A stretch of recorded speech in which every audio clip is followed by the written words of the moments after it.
Hello guys, welcome to my mini blog. আজকের কথা শুনে বুঝতেই পারতো আমি কতটা এক্সাইটেড। সেদিন হঠাৎ করে আমাকে মা ডাকলো, বললো যে তো আমার আব্বু নাকি আমার জন্য বার্থডে গিফট আনছে। আর গিফটটা হলো একটা ড্রেস। মানে ড্রেস পাইলে তো আর আমার কিচ্ছুই লাগে না, আমার এত ভাল লাগে ড্রেস কিনতে এবং নিউ নিউ ড্রেস পরতে। তো আমাকে ড্রেসটা পরে কেমন লাগছে তোমরা জানিও।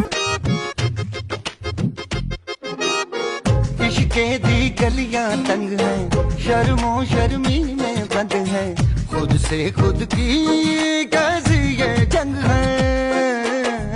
पल पल ये दिल घबराए, पल पल ये दिल शर्माए, कुछ कहता है और कुछ कर जाए, कैसी ये पहेली मुआ दिल में।